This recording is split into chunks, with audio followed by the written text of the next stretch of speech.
Good morning children, class 9, welcome back. आइए आज की पढ़ाई को फिर आगे बढ़ाते हैं and continuing with the same chapter जो पिछले क्लास में हमने किया, दैट वाज बीहाइव से the sound of music written by Deborah Cowley.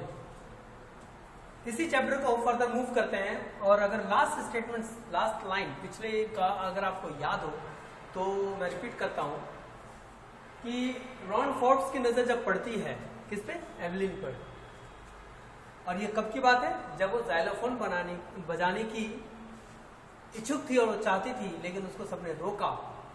तभी इस व्यक्ति रॉन फोर्ब्स की नजर उस पर पड़ती है और उसके पोटेंशियल को आइडेंटिफाई कर लेते हैं और तब वहां से कहानी को आगे आज बढ़ाते हैं और आज चैप्टर क्लोज कर रहे हैं। इसमें कुछ हाईलाइटेड पॉइंट्स हैं और इसके अलावा मैंने कुछ होमवर्क किया आपके लिए, कुछ यहाँ पे नोट्स हैं बोथ साइड्स, तो मैं आपको ये भी डिक्टेट करूंगा, एक्सप्लेन करूंगा।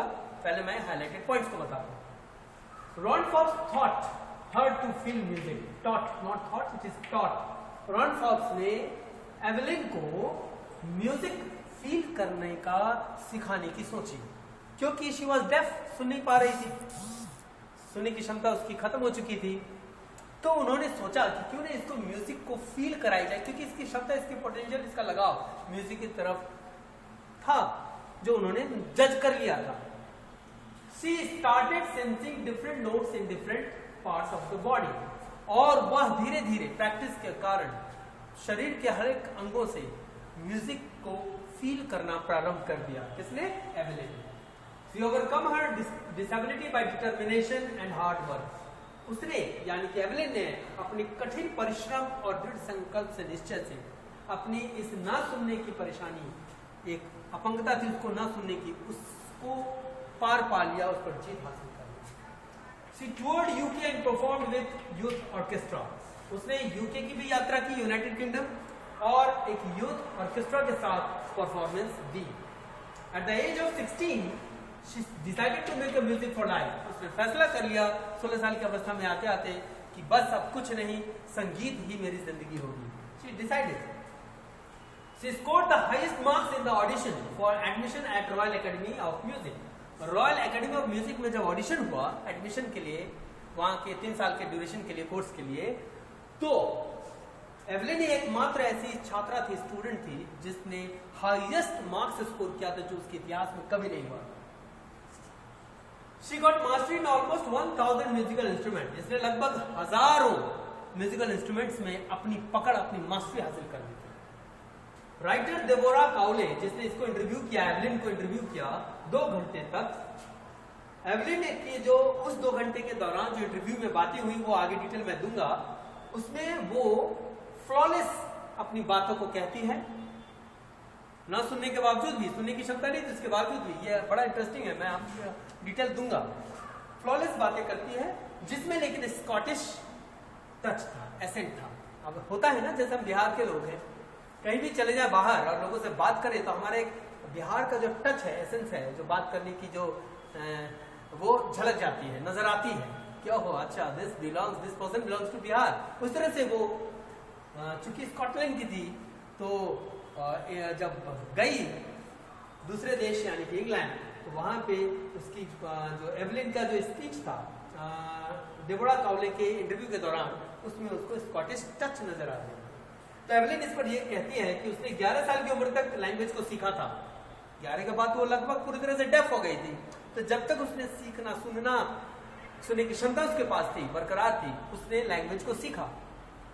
उसके बाद वो डेफ हो गई, आगे उसको लैंग्वेज सीखने का मौका नहीं मिला, लेकिन बधिर होने के बावजूद भी, यानी कि डेफ होने के बावजूद भी, she could learn French and basic Japanese. उसने फ्रेंच भाषा और जापानीज बेसिक भी सीखा। Evelyn says music creates sensation in her skin, cheekbone and even her hairs। कमाल की बात थी ना एवलिन का एक सेंस।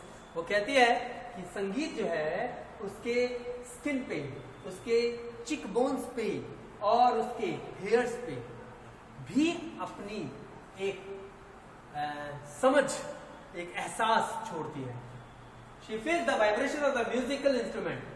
वो हमेशा म्यूजिकल इंस्ट्रूमेंट के वाइब्रेशंस को, तरंगों को फील करती थी। She used to perform alone। She achieved top awards। और वो अकेले ही सारे परफॉर्मेंस दी और उसने बहुत ऊंचे बहुत सारे अवार्ड्स पाए थे। वो ये भी कहती थी कि जब वो परफॉर्म करती थी तो वो कोशिश करती थी कि वुडन प्लेटफॉर्म पे करे, वो भी बिना शूज। उसका कारण हम बात करेंगे। 1991 में she presented royal Philharmonic societies prestigious soloist of the year award. इसको 1991 में इस सोसाइटी का, जिसका नाम है रॉयल फिलहार्मोनिक सोसाइटीज का सबसे बड़ा award, soloist award of the year दिया गया। जेम्स ब्रेक्स कहते हैं, जो कि खुद एक मास्टर परक्यूशनिस्ट थे। What is the meaning of percussionist? संगीत वादक, यानी कि ताल, जो धुन ताल हर वाद्य यंत्र पर देते हैं उसको कहते हैं परक्यूशनिस्ट। ठीक है, संगीतकार एक तरह का। तो वो कहते हैं कि गॉड ने किससे, एवलिन से सुनने की क्षमता तो छीन ली थी, लेकिन एक बहुत जबरदस्त शक्ति उसको दे दी थी। वो था सेंसिंग साउंड्स, कि वो धुनों को, आवाजों को सेंस कर लेती थी, फील कर लेती थी। Ann Richlin belongs to Beethoven fund for deaf children says, एक दूसरी व्यक्ति जिसका नाम है एन रिचलिन, जो कि Beethoven fund for deaf children, ये एक सोसाइटी थी जो बहरे बच्चों के लिए, यानी वैसे संस्था एक थी जो फंड इकट्ठा करती थी उनकी मदद के लिए। तो रिचलिन यानी एन रिचलिन कहती है एवलिन के बारे में कि ये बधिर बच्चों के लिए, यानी जो सुन नहीं पाते, उन बच्चों के लिए एक इंस्पिरेशन है।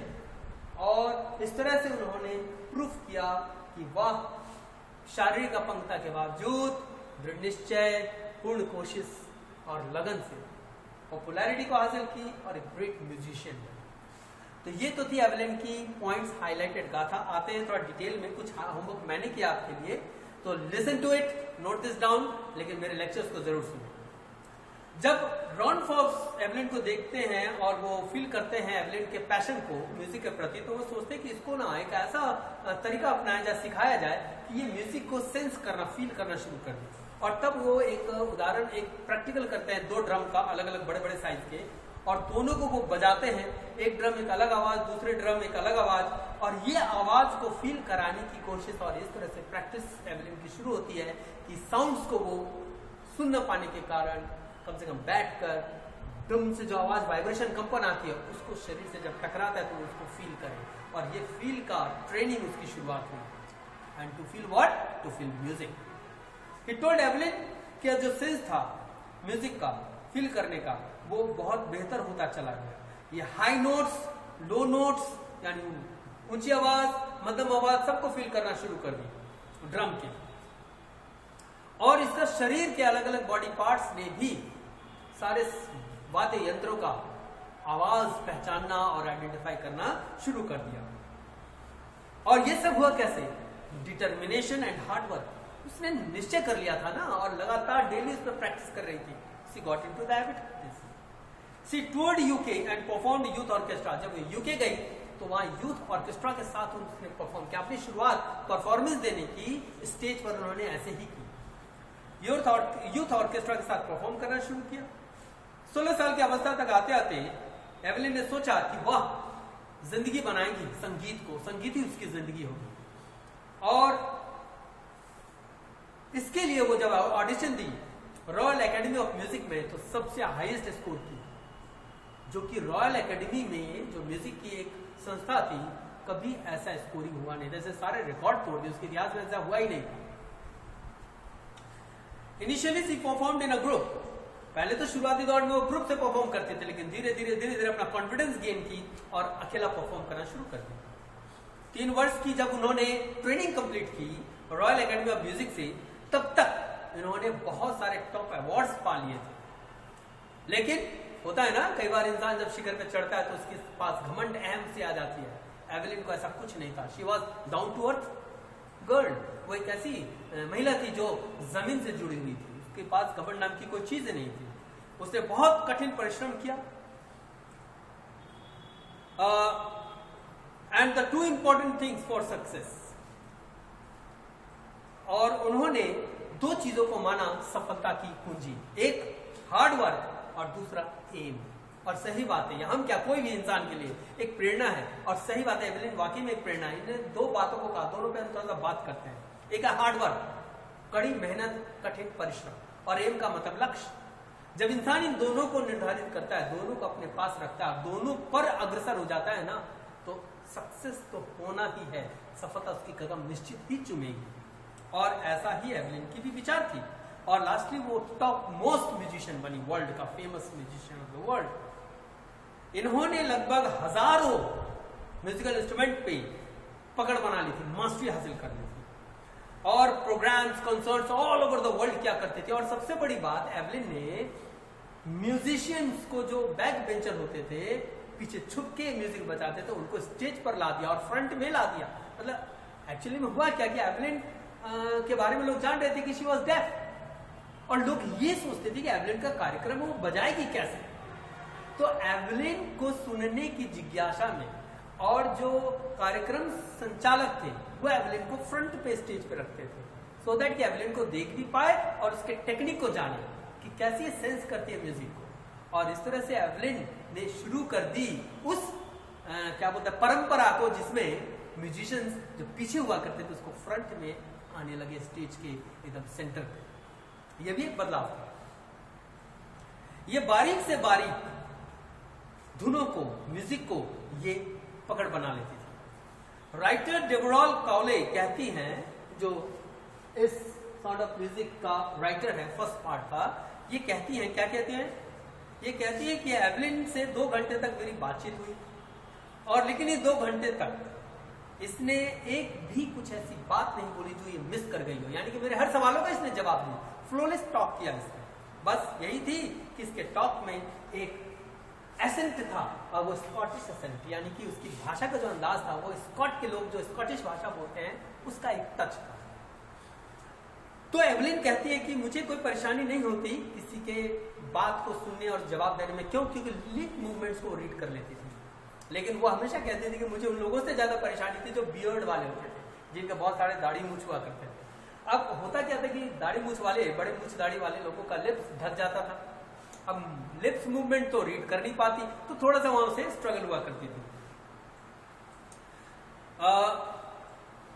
She had learn French.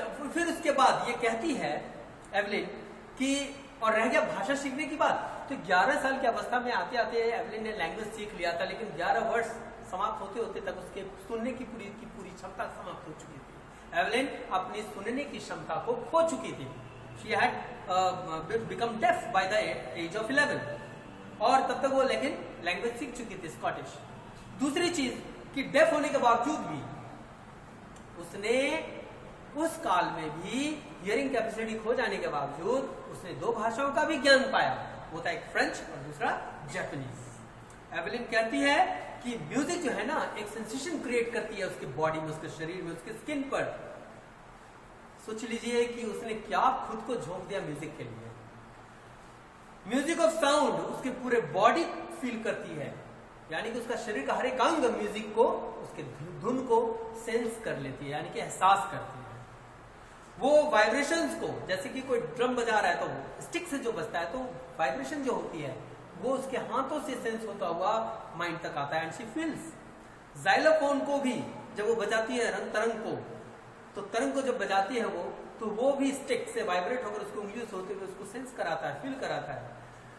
और इस तरह से इको, आवाज जो टकराती हैं, वो इको से वो संगीत फील करते हैं। मतलब पूरी डिटेल बता रही कि किस तरह से वो संगीत को फील करती है। संगीत वाज इन हर सोल, उसके आत्मा में थी। वो कहती है कि जब भी वो परफॉर्म करने जाती थी तो खाली पैर, नंगे पैर और वुडन प्लेटफॉर्म, यानी कि उसका जो स्टेज होता था वो लकड़ी का बना हुआ होता था, उस पर पैर रखकर वो करती थी। क्यों, कैसे? भाई जब बजेगा ड्रम या कोई भी साउंड, तो एक मीडियम चाहिए ट्रेवल होने के लिए, जो साउंड चैप्टर में आप लोग पढ़ेंगे कि every sound needs a medium, तो उसको कोई मीडियम चाहिए सुनने के लिए।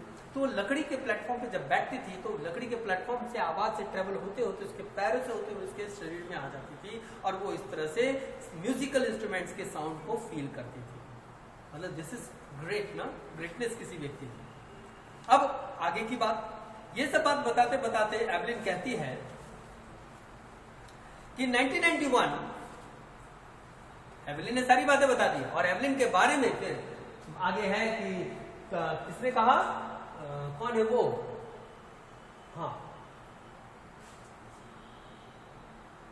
क्या होते हैं, हाँ ये रहा, डेबोरा काउले। डेबोरा काउले कहती है कि एवलिन ने उस 2 घंटे का वार्तालाप में अपनी सारी की सारी बात रख दी कि किस तरह से उसने संगीत को अपने अंदर पिरो लिया और उसे फील किया। 1991 को अब एक वक्त आया ऐसा 1991 कि एवलिन को रॉयल फिहारमोनिक सोसाइटी ने सोलोइस्ट का यानी सिंगल परफॉर्मेंस का सबसे बड़ा अवार्ड दिया उस साल। जेम्स ब्लेक्स कहते हैं कि जो कि खुद भी एक मास्टर परक्यूशनिस्ट हैं, ये रहा जेम्स ब्लेक्स, यानी कि संगीतवाद, यानी कि ताल को तैयार करने वाले, यानी ताल वादक, यानी कि जो धुन ताल क्रिएट करते हैं। ये खुद एक महान थे, लेकिन इन्होंने भी तारीफ की और उन्होंने कहा कि भगवान ने एवलिन की सुनने की क्षमता तो छीन ली, लेकिन उसे एक म्यूजिक को एहसास करने की क्षमता प्रदान की है। एवलिन अपने हार्ड वर्क डेडिकेशन से क्लासिकल म्यूजिक को बहुत ऊंचाई तक ला दिया। शी सेज रिवॉर्ड्स जो उसको मिलती है, एवलिन कहती है कि उससे जो रिवॉर्ड मिलती है वो उससे वो महानता की ओर नहीं जाती, वो अपने आप को महान नहीं मानती, वो ये मानती है कि रिवॉर्ड्स बड़े से बड़े मिले, लेकिन सॉफ्टनेस को कभी खत्म नहीं करना चाहिए। और इस बात को दर्शाते हुए वो सिर्फ पैसे के लिए म्यूजिकल कंसर्ट नहीं करती थी, चैरिटी भी किया करती थी। वह फ्री कंसर्ट करती थी हॉस्पिटल्स के लिए, प्रिजनर्स के लिए, और बच्चों को फ्री क्लासेस दिया करती थी। मीन्स इससे क्या पता चलता है, बहुत सारे अवार्ड्स, बहुत पॉपुलैरिटी लोगों को थोड़ा सा घमंडी बना देता है, लेकिन एवलिन का कैरेक्टर ऐसा नहीं था। She was girl, a lady, down to earth, जमीन से जुड़ी हुई लड़की थी। एने रिचलिन जो कि एक Beethoven fund of deaf children society की संचालक थी, संस्थापक थी, वो कहती हैं कि एवलिन उन डेफ बच्चों के लिए एक इंस्पिरेशन है जो सोचते हैं कि हम कुछ नहीं कर पाएंगे, लेकिन एवलिन के अचीवमेंट को देखकर वो सोचते हैं कि जहां चाह वहीं राह, अगर विल कर लें, विश कर लें, तो डिटर्मिनेशन के साथ हम लक्ष्य को पा सकते हैं। और इस तरह से एवलिन की कहानी खत्म हो जाती है। एवलिन एक शानदार म्यूजिशियन बन जाती है, अपनी फिजिकल डिसएबिलिटीज पर जीत हासिल कर लेती है और म्यूजिक के वर्ल्ड में एक नायाब सा नाम अपना वो सुनहरे अक्षरों में लिखवा लेती है। That's how the chapter The Sound of Music written by Deborah Cowley। और ये कहानी एक लड़की जिसका नाम था एवलिन, और एवलिन कौन थी? She was a girl and she was a musician। और म्यूजिशियन में भी एक 17 साल की टीनेज गर्ल जो धीरे धीरे डेफ हो जाने के बावजूद म्यूजिक में अपना करियर बनाती है और पॉपुलर हो जाती है। That's all the chapter ends। आप मेरे लेक्चर को सुन लीजिए, नोट्स को नोट डाउन कीजिए, और जब क्वेश्चन आंसर या ऑब्जेक्टिव मिलेंगे तो आपको आसान होगा टू आंसर इट। और वैसे भी कहा जाता है जब कहानी को लोग समझते हैं ना, तो क्रिएटिविटी स्किल से आंसर्स लिख सकते हैं। ओके चिल्ड्रन, तो आज इसको कर लें। नेक्स्ट इसका पार्ट 2, साउंड ऑफ म्यूजिक का पार्ट 2 नेक्स्ट वीडियो में। Thank you.